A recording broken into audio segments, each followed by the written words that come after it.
DZRH ang naging kaagapay ng mga Pilipino sa balita, sa serbisyo at sa bawat kwento.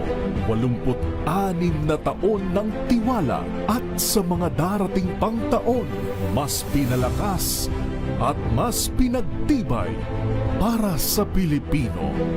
DZRH, una sa Pilipinas, una sa Pilipino. Serbisyong tapat sa'yo, DZRH.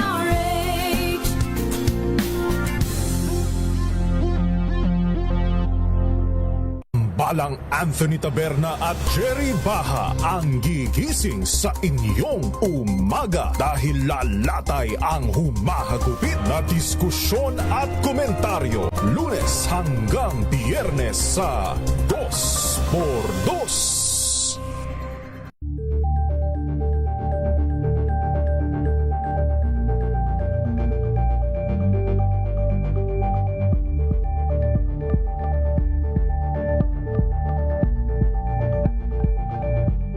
Alamin ang mga maiinit na isyung pambayan, mga balitang kailangan mong malaman, usapin sa pamahalaan, politika, ekonomiya at kabuhayan. Ito ang mga dapat mong malaman, pakialaman at pag-uusapan dahil kayo ang tinig ng mamamayan dito sa Damdaming Bayan. Live sa DZRH Radio, DZRH TV at DZRH Digital. Kasama sina Lakay, Deo Macalma at Elaine Apit. Araw-araw, Lunes hanggang Biyernes. Damdaming Bayan. Number 1 na naman ang inyong DZRH sa latest survey ng Kantar Media na inilabas nitong January 2026. Hindi lang sa Metro Manila, kundi pati rin sa Mega Manila. Patunay na DZRH lang. Sa buong Pilipinas, alas 3 ng umaga. Saan man mangyari ang balita, Luzon, Visayas at Mindanao, hagip ng balitang Promdi. Kinalap ng buong puwersa ng MBC Media Group mula Aksyon Radyo, Radyo Natin Nationwide at DZRH, Provincial at Regional Correspondents. Balita Promdi kasama si Kises Habson. DZRH Balita Promdi.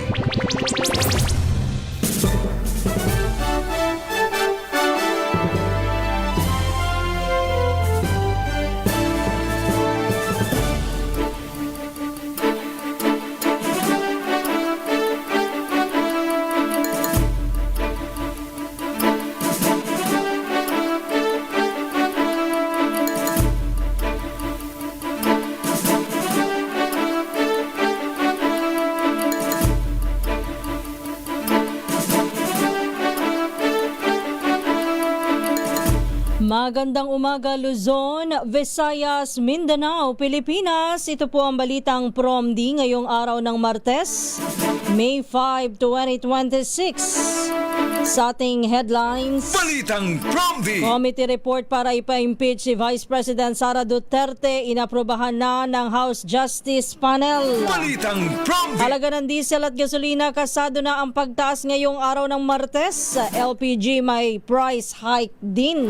Balitang Promdi. Dating broadcaster Jay Sonza nakapagpiyansa. Judge na nagpalabas ng warrant of arrest laban sa kanya nagsorry. Balitang Promdi. Magnitude 6 na lindol tumama sa Eastern Samar. Balitang Promdi. 5 katao kinasuhan sa pagpapakalat ng video ng sagutan ni na NBI Director Melvin Matibag at kanyang kaibigan. Balitang Promdi. Pulis Maynila sibak sa serbisyo dahil sa reklamong rape. Balitang Promdi. Yan ang ulo ng ating mga balita. Kasama niyo po ang inyong lingkod Kisas Habson para sa DZRH, una sa Pilipinas, una sa Pilipino. At ngayon sa detalye ng ating mga balita. Balitang Promdi. Balitang Promdi.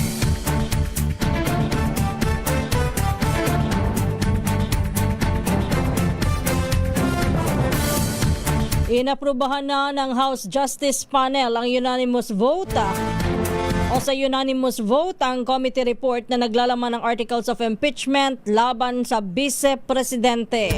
Ayon kay Committee Chair at Batangas 2nd District Representative Jervy Luistro, lahat ng 55 miyembro na dumalo ay sumuporta sa nasabing ulat. Dahil dito ay isusumite na ang impeachment sa plenaryo ng Kamara kung saan ay kinakailangan ng 1/3 o hindi bababa sa 106 na boto mula sa 318 mambabatas upang maipasa at maipadala sa Senado ang articles of impeachment para sa paglilitis. Batay sa ulat ng komite, may sapat na batayan o probable cause upang ituloy ang kaso kabilang ang mga alegasyon ng paglabag sa 1987 Constitution, bribery, graft at corruption at betrayal of public trust. Samantala, hindi dumalo ang kampo ni Vice President Sara Duterte sa mga pagdinig sa kabila ng paanyaya, ngunit tiniyak na lalahok sila sa magiging paglilitis sa Senado. Balitang Promdi.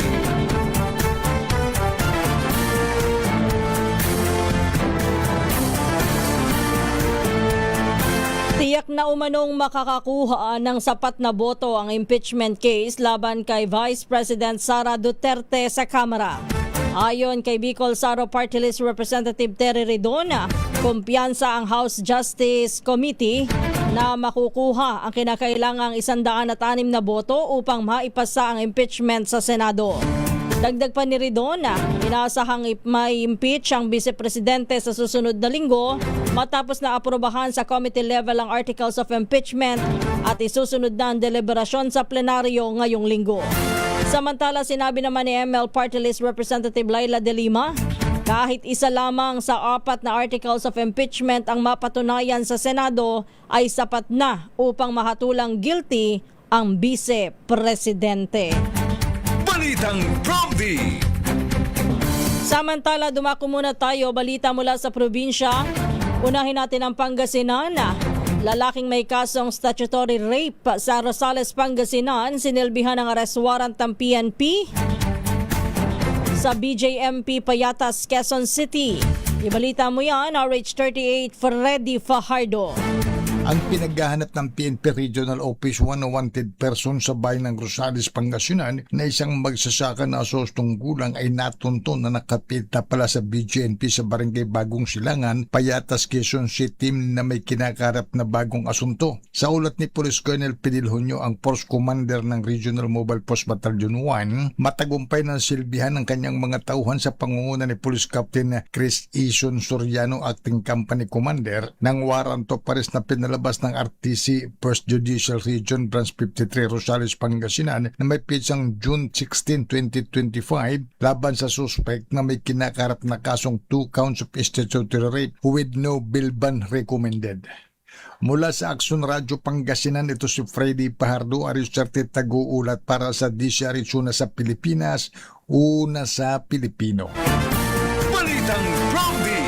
Thank you, Freddy Fajardo. Kasado na ang taas presyo sa diesel at gasolina ngayong araw matapos ang 3 sunod na linggo ng rollback. Sa anunsyo ng Department of Energy, 2 pesos and 66 centavos ang kada litro na dagdag sa halaga ng diesel habang 2 pesos and 21 centavos naman sa kada litro ng gasolina. Magpapatupad naman ng 3 pesos and 53 centavos na tapya sa kada litro naman ng kerosene. Epektibo ang panibagong price adjustments ng mga kumpanya ng langis mamayang alas 6 ng umaga. Balitang Promdi. Samantala, sa kabila naman ng 2 pisong tapyas presyo sa kada kilo ng liquefied petroleum gas o LPG na ipatutupad ng Regasco ngayong araw, nagkaroon o magkakaroon ng 1 peso and 22 centavos kada kilong pagtaas sa iba pang brand ng LPG simula pa yun kahapon hanggang sa May 31. Ayon kay Energy Secretary Sharon Garin, maglalaro po sa 1,070 pesos and 42 centavos hanggang sa 1,701 pesos and 77 centavos ang dealer's pick-up price hanggang sa dulo ng buwan. Gate naman ni DOE Oil Industry Management Bureau Director Rino Abad, hindi dapat na lumagpas sa 1 peso and 22 centavos kada kilogram ang ipatutupad na price hike ng mga kumpanya.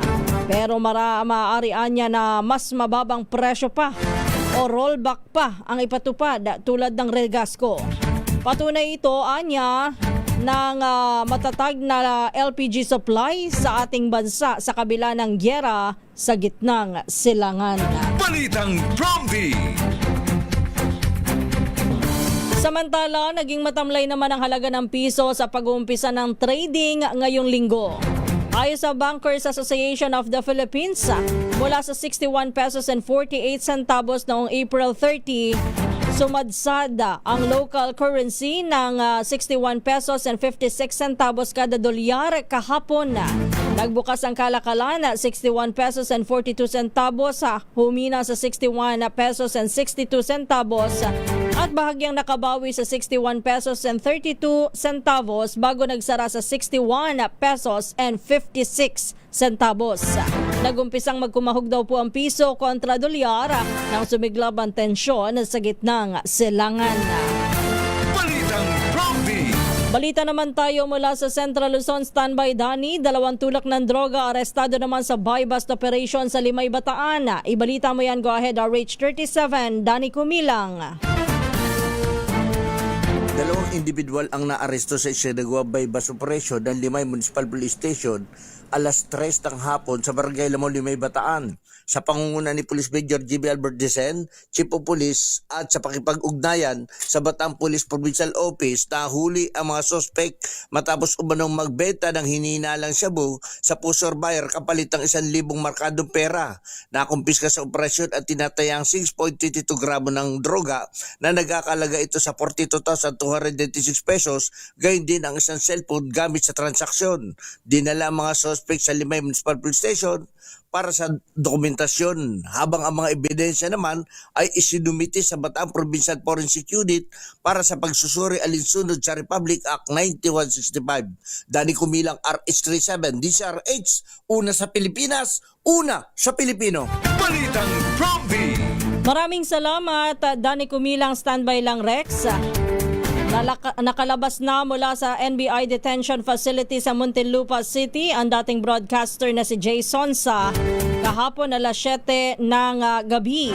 Ayon po sa kanyang abogado na si Attorney Mark Tolentino, ito'y matapos ang ilang oras na paghihintay at pagkaantala sa pag-release ng kanyang kliyente.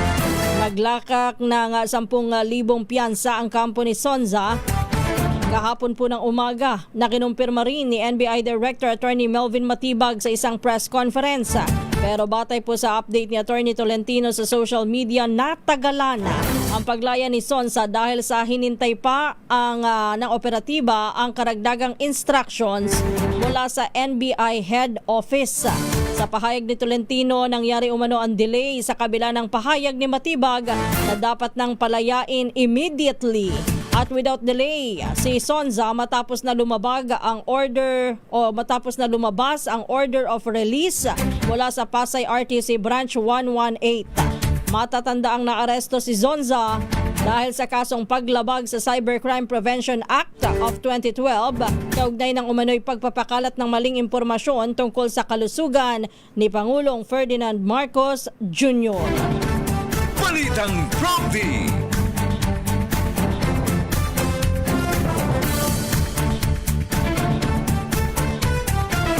Samantala, nagsorry naman si dating broadcaster Jay Sonsa o sa dating broadcaster na si Jay Sonsa ang hukom na nag-issue ng arrest warrant laban sa kanya. Ayon kay Attorney Mark Tolentino, humingi na po ng paumanhin ang presiding judge sa hearing kahapon sa pagkakamali ng korte dahil sa umano'y pagkakakulong ni Sonsa ng 5 araw ng walang due process. Binanggit din ng abogado ang utos ng Department of Justice na bawal manghuli kaugnay ng bailable offense kapag weekend, gabi ng weekend o holiday. Kaugnay nito ng error sa arrest warrant kung saan ay nakasaad na not bailable ang kaso ni Sonsa kahit bailable naman ito. Mali rin ang nalagay sa dokumento kung saan imbes na unlawful publication in relation sa Cybercrime Prevention Act of 2012 ay Republic Act 10591 o Comprehensive Firearms and Ammunition Regulations Act ang nakasulat. Sa kabila nito'y walang balak ang kampo ni Zonza na magkasa ng anumang legal action dahil hindi anya korte ang kanilang kalaban. Balitang Prompty. Samantala, dako naman tayo, balita sa Negros Island. Babae, sinaksak daw po ng kanyang live-in partner sa bayan ng Hinubaan, Negros Occidental. Ibalita mo yan, RH46, Rex Cantong. Sugatan ng isang babae matapos saksakin ang kanyang live-in partner sa Puruksay sa Barangay Kulipapa, bayan ng Hinubaan, Negros Occidental. Ang biktima kinilala na si alias Ime, 43 anyos, habang ang suspect kinilala na si alias Dundon, 46 anyos, pawang mga residente ng nasabing lugar. Ayon kay Police Major Eric Doronila, hepe ng Hinubaan Police Station, pagsisilo sumalo ang dahilan ng kanilang pag-aaway o pagtatalo na umuwi sa panalaksak sa biktima. Si Amy ang patuloy na ginagamot sa isang ospital sa lungsod ng Bayawan, Negros Oriental, habang ang suspect naman patuloy na pinaghahanap ng kapulisan dahil tumakas ito matapos ang krimen. Ito si RH46 Rex Cantong para sa DZRH, una sa Pilipinas, una sa Pilipino. Balitang Prompty. Maraming salamat kay Rex Cantong. Standby lang. Standby kay Jimmy Angay-Angay muna, ha? Standby lang, Jimmy. Sa pool ng Intensity 6 na lakas ng pagyanig ang dalawang bayan sa Eastern Samar matapos na tumama ang magnitude 6 na lindol sa naturang lugar pasado alas 2 kahapon. Ayon sa Philippine Institute of Volcanology and Seismology o PHIVOLCS, tektonik ang sanhi ng lindol mula sa lalim na 57 kilometro. Natukoy ang sentro ng malakas na pagyanig sa layong 18 kilometro sa hilagang silangan ng San Julian, Eastern Samar. Naramdaman ang lindol sa lakas na intensity 6 sa bayan ho ng San Julian at Salcedo sa lalawigan ng Eastern Samar. Intensity 5 naman sa mga bayan ng Canavid, Sulat at Taft sa Eastern Samar. Intensity 4 naman sa Arteche, Balangiga, Balangkayan, Borongan City, Dolores, General MacArthur, Geperlos, Hernani, Hipapad, Lawaan, Loriente, Maslog, Maydolong, Oras, Kinopandan at San Policarpio sa Eastern Samar. Ganon din sa Alangalang, Borawen, Carigara, Dagami, Dulag, Hulita, Palo, Pastrana, Santa Fe, Tabon-Tabon, Tanawan at Tolosa sa Leyte. Intensity 4 din sa Tacloban City. Sa bayan ng Katubig, Gamay, Lawang, Lapinig, Mapanas, Mondragon, Palapag, Pambuhan, Rosario, San Roque at Silvino Lobos sa Northern Samar. Gayon din sa Basay, Calbayog City, Calbiga, Catbalogan City, Gandara, Hinabangan, Hiabong, Matuginaw, Motyong, Pagsanghan, Paranas, Pinabakdaw, San George, San Jose, Debuan, San Sebastian, Santa Margarita, Santa Rita at Tarangnan sa Samara. Intensity 4 din sa Loreto sa Dinagat Islands. Samantala, naramdaman naman ang Intensity 3 na lakas ng pagyanig sa mga bayan ng Kasiguran at Huban sa Sorsogon, Duero sa Bohol, Almeria, Biliran, Kabukgayan, Kaibiran, Kulaba, Kawayan, Maripipi at Naval sa Biliran, ganon din sa Giwan at Mercedes sa Eastern Samar.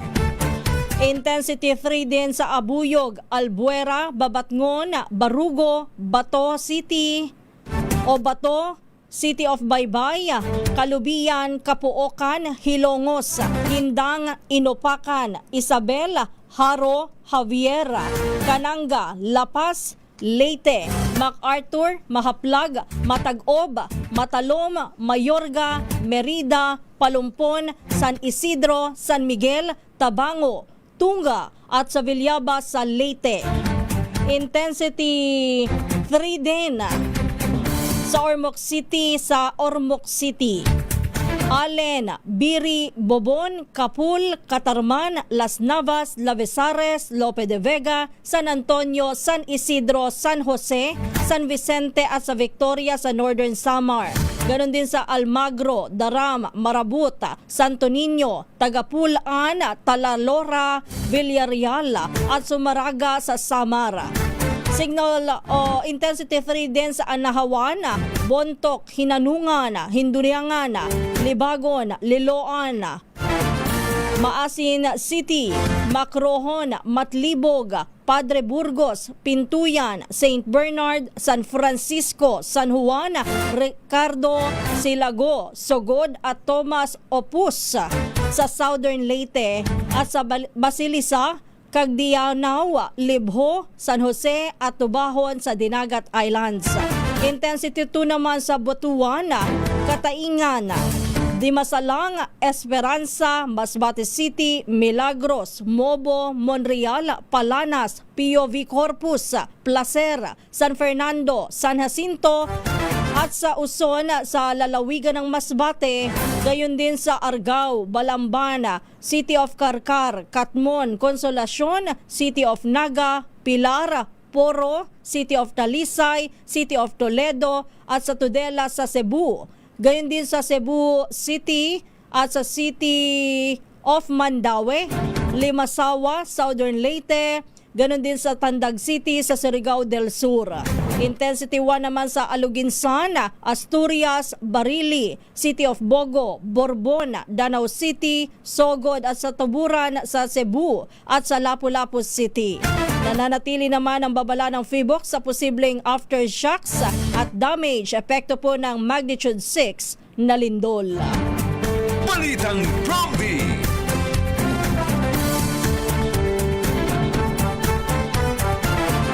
Sa kaugnay na balita, ilang gusali daw po sa Eastern Samar nagkaroon po ng mga pinsala, nabiyak dahil sa magnitude 6.1 na lindol. Ibalita mo yan, RH32 Jimmy Angay-Angay. Nakapagtala ng bahagyang pinsala sa ilang gusali matapos ang magnitude 6.1 na lindol na tumama sa Eastern Visayas. Kabilang sa malapektuhan ay 3 palapag ng Can-Avid Municipal Police Station at San Julian Municipal Police Station kung saan napansin ang pinsala at hairline cracks sa concrete beam. Sa kabila nito na natiling pasabol ang mga kalsada at tulay sa apektadong lugar. Patuloy pa rin ang sinasagawang assessment at evaluation ng mga otoridad kasabay ng pakiugnayan sa mga disaster risk reduction management officers upang matiyak kaligtasan ng publiko. Sa ngayon, wala pang naitalang nasawi o nasagatan kaugnay ng insidente. Wala dito sa DYVL Action Radyo Tacloban, ito si RH32 Jimmy Angay-Angay para sa DZRH, una sa Pilipinas, una sa Pilipino. Balitang Promdi. Maraming salamat, Jimmy. Standby lang, Jo, dyan sa Western Visayas. Maaari naman tumagal pa ng ilang linggo ang pag-aalboroto ng bulkang Mayon sa Albay. Ayon sa PHIVOLCS Director Teresito Bacolcol, ang kasalukuyang aktibidad ng bulkan ay kahalintulad na nangyari noong 2023 kung saan ay kailan nanatili po ito sa Alert Level 3 sa loob ng 6 na buwan. Matatandaan muling itinaas po ng PHIVOLCS sa Alert Level 3 ang bulkan noong January 6 matapos po na maitala ang pyroclastic density currents o uson na hudyat ng high level of volcanic unrest. Nilinaw naman ni Bacolcol na kailangang maobserbahan ang sabay-sabay na pagtaas ng mga parameters gaya ng mas malakas na pagsabog, pagdami ng volcanic earthquakes at pagbabago sa buga ng sulfur dioxide bago itaas ang alerto sa Mayon sa Alert Level 4. Sa huling tala ng Office of the Civil Defense, may 87 barangay ang inabot ng uson na ibinuga po ng bulkan noong May Balitang Prompty. Alas 3:26 na po ng umaga, pahirapan naman ang lokal na pamahalaan ng Albay sa paglilinis ng makapal na abo na ibinagsak ng Bulkang Mayon dahil sa tumataas na demand sa tubig sa lalawigan. Sa bayan po ng Ginobatan, sinabi po ng opisyal na malaki ang itinaas ng konsumo nila sa tubig, bunsod ng tuloy-tuloy na flushing at clearing operations. Dahil dito napilitan po ang pamahalaan na magpatupad ng water rationing sa hindi bababa sa 12 barangay. Habang naghahanap na rin sila ng alternatibong mapagkukunan ng tubig tulad ng paggamit ng submersible pumps. Tinatayang aabot naman sa 14,000 litro ng inuming tubig kada araw ang kinakailangan para sa higit 1,300 pamilya na naapektuhan din sa lugar. Nagpadala na rin ng fire truck ang ilang karatig probinsya upang tumulong sa supply ng tubig habang patuloy ang clearing operations ng Department of Public Works and Highways upang maiwasan na bumara ang mga ito sa drainage na posible naman na pagmulan ng pagbaha. Balitang Prompty. Samantala, balita muna tayo sa Western Visayas. Mayroon daw pong magsasaka patay sa pananaksak sa Sara, Iloilo. Ibalita mo yan, Jocelyn Make ng Action Radio, Iloilo. Nagtamo ng 3 sugat ng pananaksak ang magsasaka ng matagpuan nito sa taniman sa Barangay Preciosa sa bayan ng Sara. Ayon sa pulisya, nakita ng isang residente ang nakahandusay na katawan ng magsasaka na kinilalang si Elmer Bansale, 36 anyos ng Barangay Pasig sa nasabing bayan. Sa investigasyon, huling nakita ang magsasaka kasamang kanyang mga kaibigan. Umuwi pa ang biktima upang magsaing at muling bumalik sa inuman pero hindi na muling nakauwi. Hindi pagkakaintindihan di umano ang sinusundang anggulo ng mga pulis sa pagkamatay ni Bansale. Hinahanap ngayon ng mga pulis ang mga kaibigan ni Bansale upang maimbestigahan. Napag-alaman ng pulisya na walang masamang record sa barangay ang biktima. Mula sa Action Radio Iloilo, ito si Jocelyn Make para sa DZRH, una sa Pilipinas, una sa Pilipino. Balitang Prompty. Alas 3:28 na po ng umaga. Sibak naman sa serbisyo ang isang pulis matapos akusahan ng panggagahasa sa isang babaeng nawala ng malay sa loob ng isang motel sa Maynila. Kinilala po ang pulis na si Patrolman Joshua Mendoza na inireklamo ng kasong grave misconduct at conduct unbecoming of a police officer. Ayon sa National Police Commission o NAPOLCOM, nakabatay po ang kanilang desisyon sa matibay na ebidensya kabilang po ang testimonya ng saksi, medical legal findings, CCTV footage at magkakatugmang salaysay po ng biktima.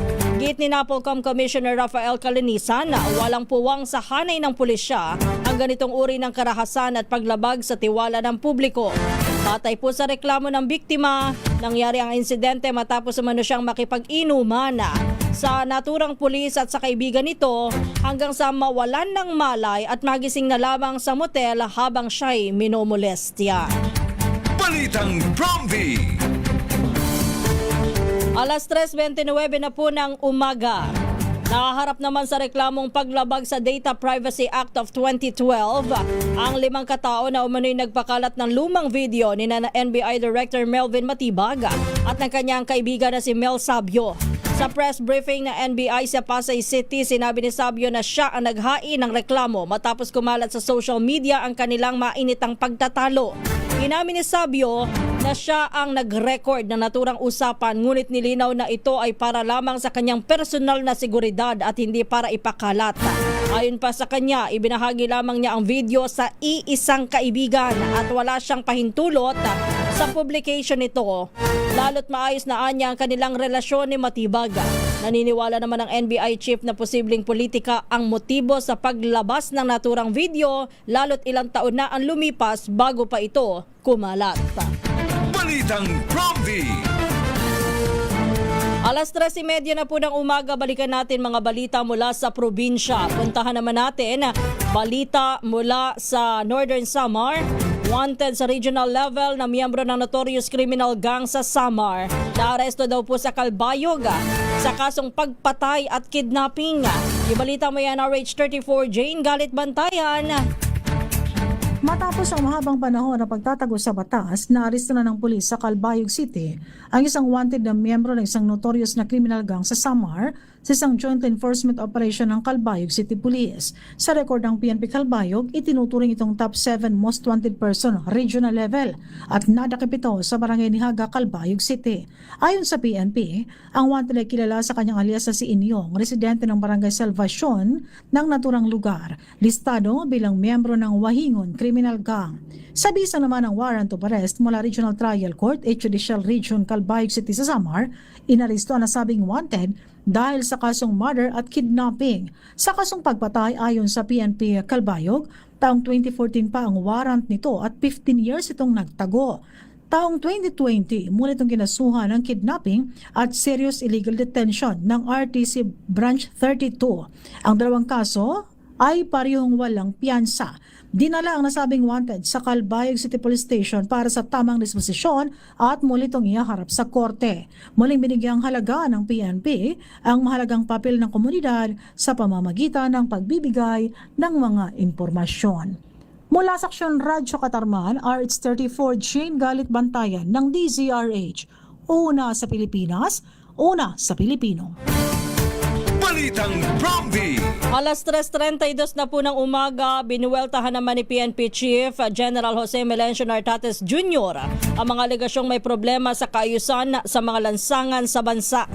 Sa isang ambush interview sa Campo Crame, binigyan diin ni Nartates na bumaba pa ng 13% ang krimen simula nang ipatupad ang Safer Cities Initiative noong nakaraang buwan.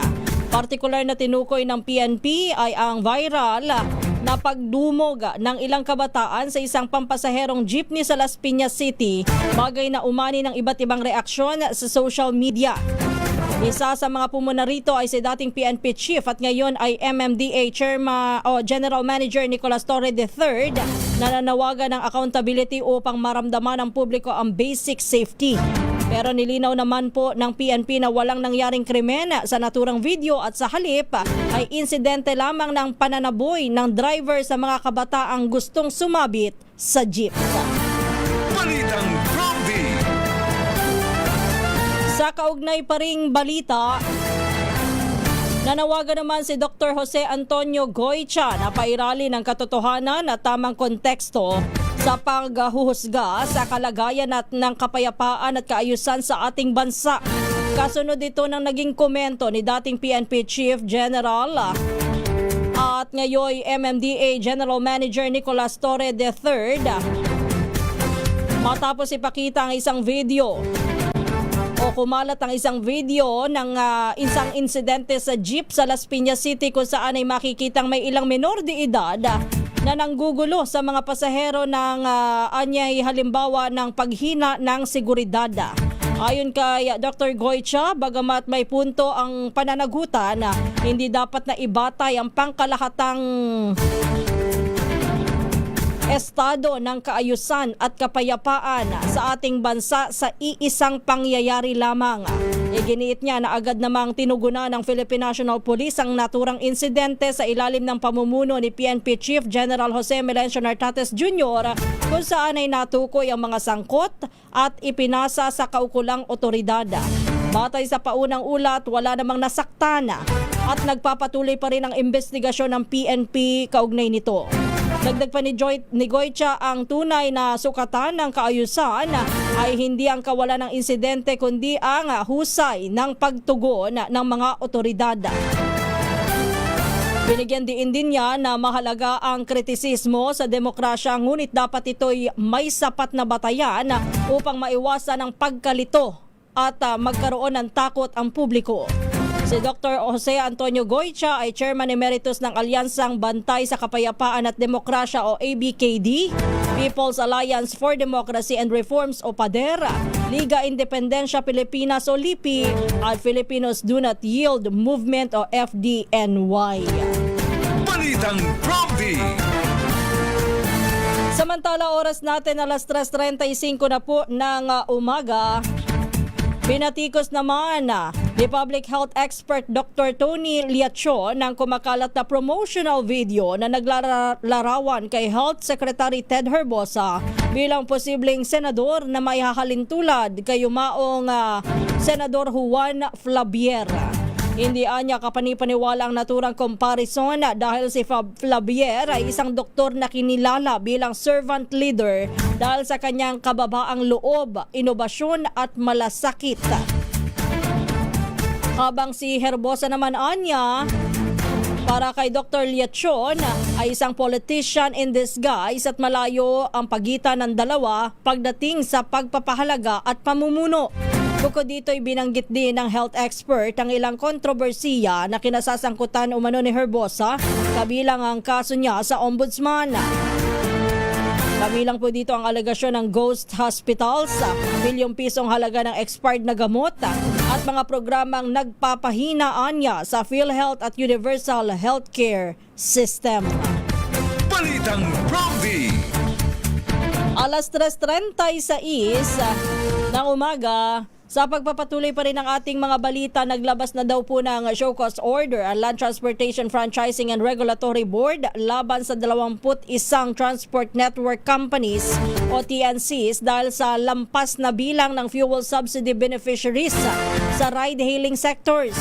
Ayon kay LTFRB Chair Attorney Vigor Mendoza II, nais ng ahensya na tukuyin ang katotohanan sa tinatawag na tempo drivers at kung may sadyang paglabag o simpleng kapabayaan ng kumpanya. Batay sa datos ng ahensya, umabot po sa 197,000 ang TNVS units, lampas sa 54,000 cap, habang nasa 252,000 naman ang motorcycle taxis, higit sa itinakdang 78,826 lamang. Gayon mga tiniyak na LTFRB na hindi layong mawalan ng trabaho ang mga driver, ngunit nais nilang maiwasan ang sobrang dami ng units na nagpapababa sa kita ng mga operator. Nagbabala naman ang LTFRB laban sa mga kolorom na operations na may multang aabot sa 50,000 piso at posibleng suspensyon ang pagbawi ng prangkisa. Binigyang ng 5 araw ang mga kumpanya upang magpaliwanag kung bakit hindi dapat suspindihin o bawiin ang kanilang operasyon. Balitang Bromby! Oras po natin alas 3:38. Diyan na po nagtatapos ang ating balitaan dito po sa Balitang Promdi. Tayo ho ay dadako na sa pangalawang bahagi po ng ating programa. Balitang Bromby!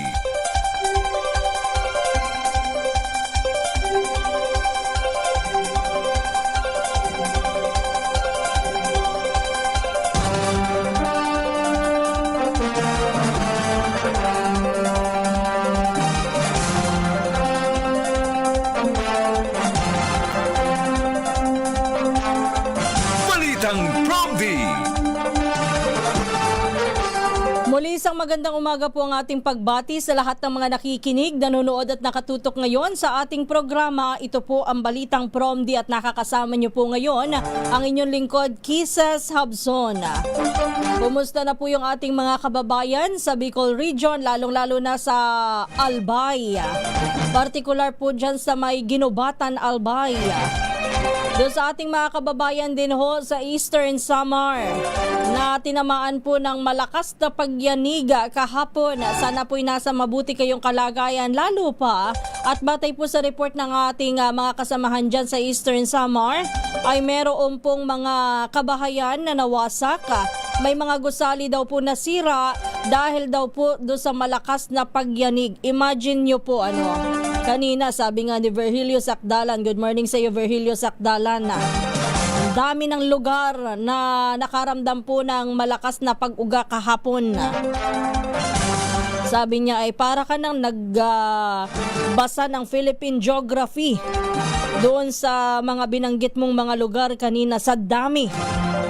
Opo, totoo yan, napakadami. And imagine, yung atin hong report mula sa PHIVOX, yung datos ho na kanilang nakuha, matapos ho yung, kumbaga yung initial kasi 10 kilometers daw po ang lalim ng lindol Bicol na tectonic daw po ang sanhi. Pero doon sa kanilang update, nasa 57 kilometers ang lalim ho nung pinagmulan po o yung origin po ng pagyanig na yan. Ang sentro ay 18 kilometro sa hilagang silangan ng San Julian, Eastern Samar. Bakit ko yan sinasabi? Imagine ho ay 57 kilometers.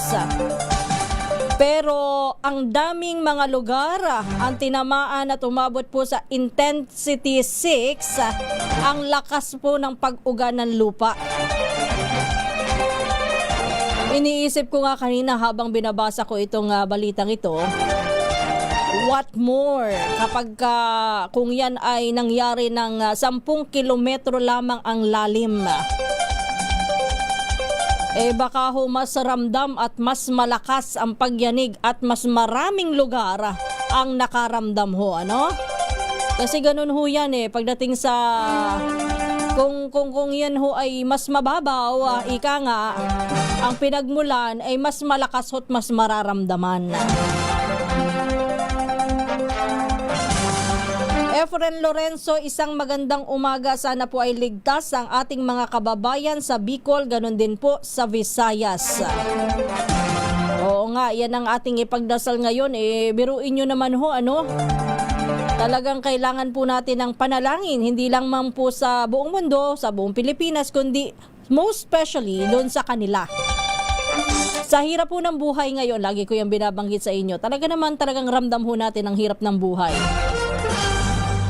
Sa dami ho ng mga pagtaas na nangyayari, pagtaas ng mga bilihin, tensyon sa gitnang silangan, at kung ano-ano pang mga pangyayari sa ating lipunan, sasabayan pa ho ng mga kalamidad na ganito na talagang susubok sa katatagan ng ating mga kababayan. Wala pa ho tayo dito sa panahon ng mga tagbagyo. Nandito pa lamang tayo sa panahon ng tag-init. Tayo po'y nasa ika-5 buwan sa taong 2026. Marami-rami pa pong buwan, although sinasabi ko nga sa mga nakalipas na linggo, buwan, na parang ang bilis-bilis ng araw, Mayo na naman.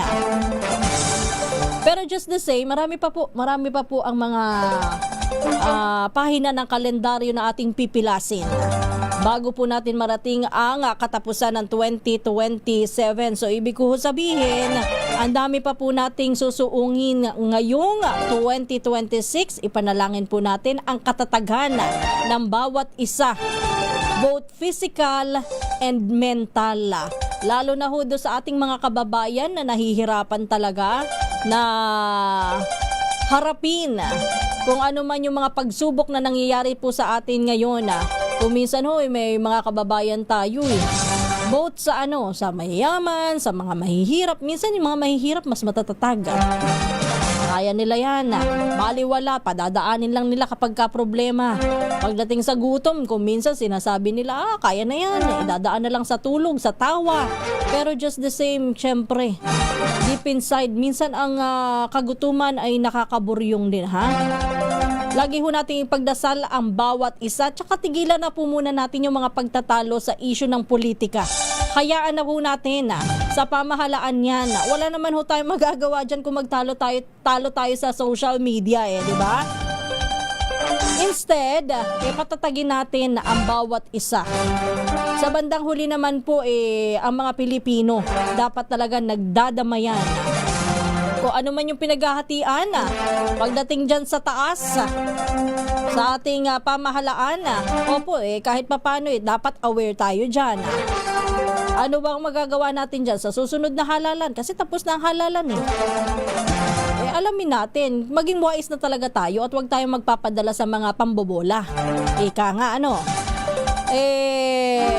pero sa ngayon, yun lang po ang ating ibibigay. Kung kayo may lakas-lakas na loob at talaga kayo may nalalalaman sa mga hokus-pokus sa politika, sa pamahalaan, pwede ho kayong dumulog. Diyan ho, sa Korte Suprema, sa Ombudsman, kayo na ho, magbigay ng reklamo.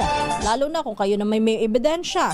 Pero kung wala ho, huwag na ho kayong makipag-away kung mga hearsay lang. At hindi pa rin naman natin talaga alam ang katotohanan sa bawat isa sa kanilang mga nagpupukulan ng mga alegasyon. tayo'y manood ng balita, alamin natin, magbasa ng dyaryo, alamin natin ang mga batas, alamin natin ang mga katotohanan. Pero wag po nating dalhin ng personal na aawayin ho natin ang ating mga kapwa, ano? Tsaka tama na ho yung mga pintasan siraan na. And ulitin ko, ako talagang advocate ng anti-fake news. Yung mga lumalabas sa social media, yung mga lumalabas ho na mga fake news, dyan sa, yun nga, social media, pinakamarami dyan. Bago ho nyo po paniwalaan, bago nyo i-share, bago kayo pumatol, alamin nyo po muna ng ang katotohanan at wag po kayong basta-bastang naniniwala. Kailangan ho alam na ninyo kung papaanong mag-fact check. Okay, wag po tayo makikipagpatayan sa mga ganyan, ha?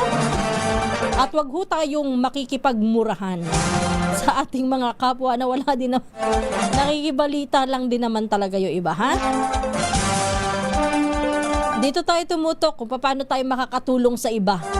Lalo na marami po tayo mga kababayan nga ho na apektuhan dyan sa Bicol, dito sa Eastern Samar, Eastern Visayas. Yan ang pagtuunan natin. Kung wala tayong may tutulong, dasal. Pwedeng-pwede ho yan, ha?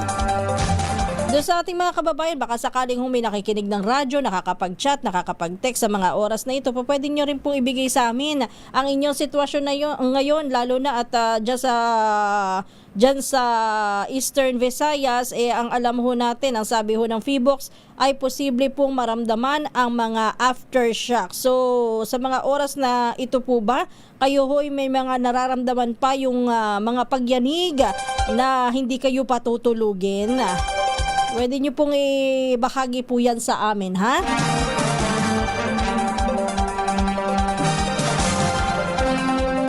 Samantala, sa iba pa po nating mga balita, yun, yung mga pag-share din ho, ha, sa mga video-video, lalo na kung wala naman ho kayong, kumbaga ay,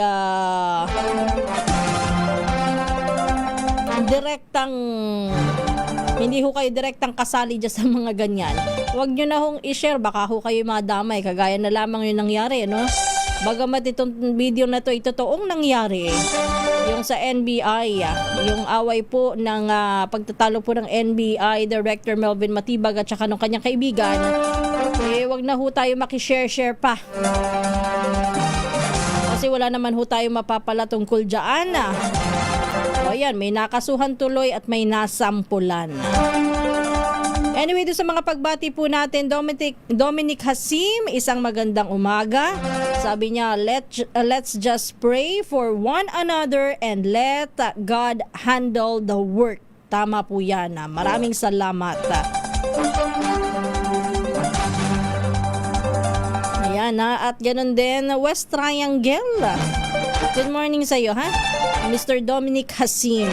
Rolando Miranda de la Cruz, isang magandang umaga. Binabati rin po natin Ma'am Ivy Gutierrez, Senyor Elga Rico, Henry Escalante Dolohan, Jonah Cabarles mula sa Masbate, sa mga taga-Botolan na Zambales, isang magandang umaga po.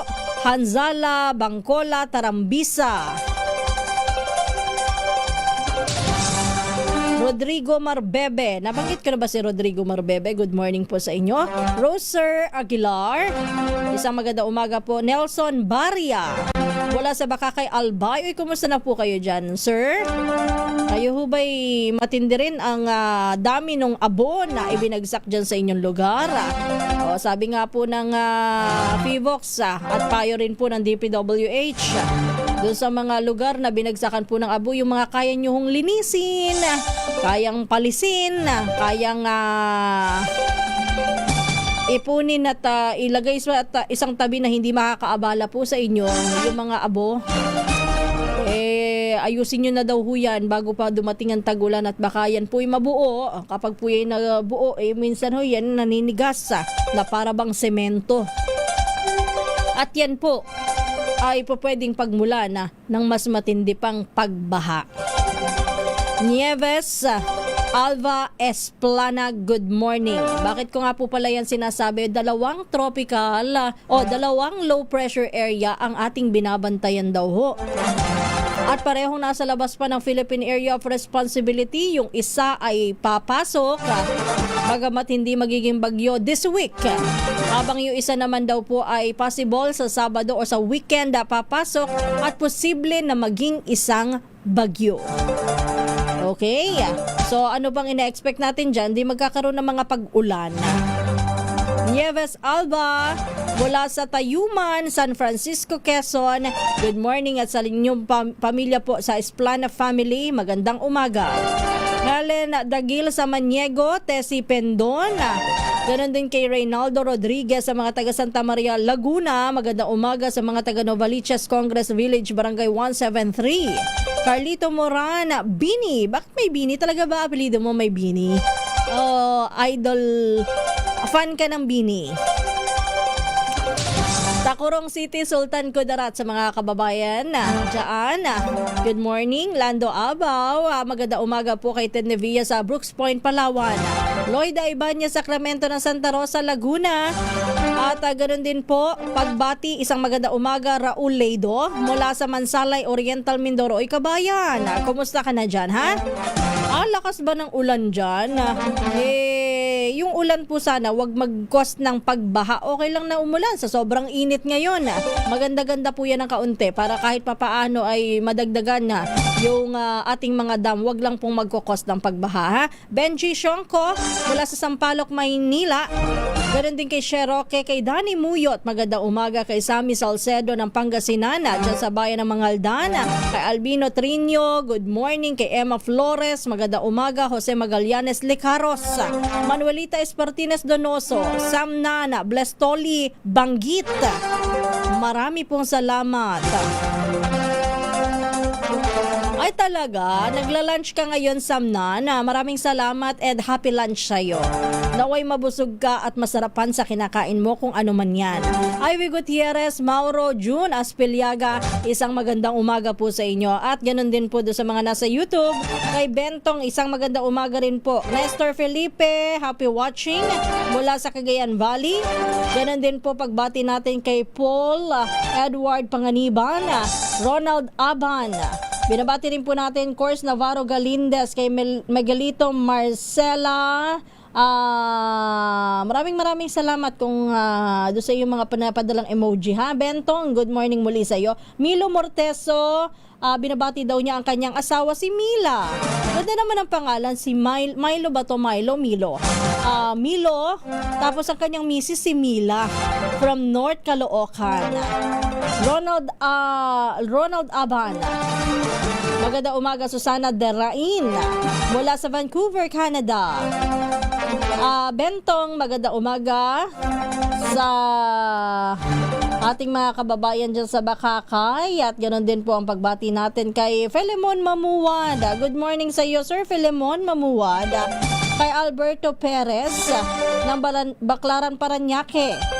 Binabati rin po natin Chadrax. Maganda umaga rin po. At kay Papstan, kay JV Seryo, isang magandang umaga rin po. And kay Teresita o Teresa Pamintuan. Good morning, Ma'am Kisses. Tama po, kaya po dapat sana ay sama-sama po tayo para sa kabutihan ng lahat. Kay Will Manares ng General Trias, Cavite, isang maganda umaga, Ma'am Kisses. Bakit po kung sino-sino na lang ipinapakita sa FB na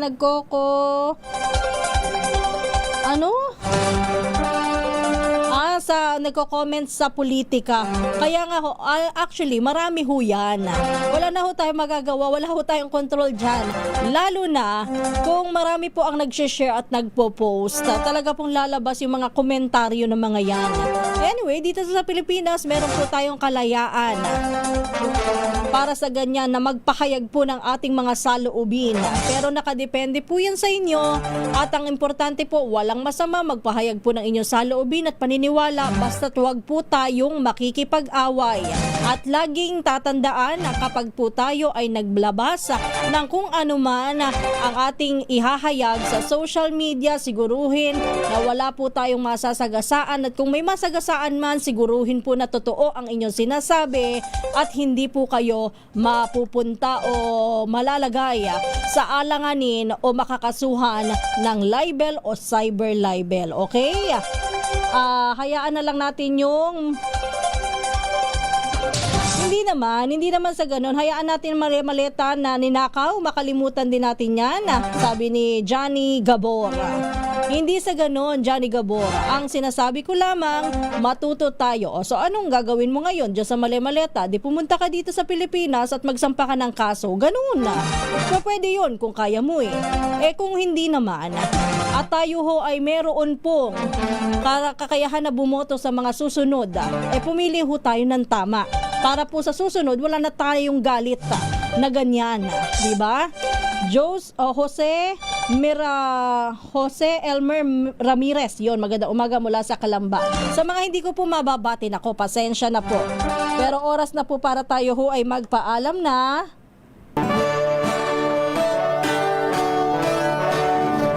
Magandang umaga po sa inyo. At maraming salamat sa lahat po ng tumutok, sumama sa ating balitaan, nagkomento. Against man o hindi, doon sa akin binabanggit kanina, okay lang yan. Karapatan nyo po yan. Pero ang pinagpapasalamat ko, tayo po'y magkakasama. Tayo po'y magkakasamang nagbalitaan, nagbatian.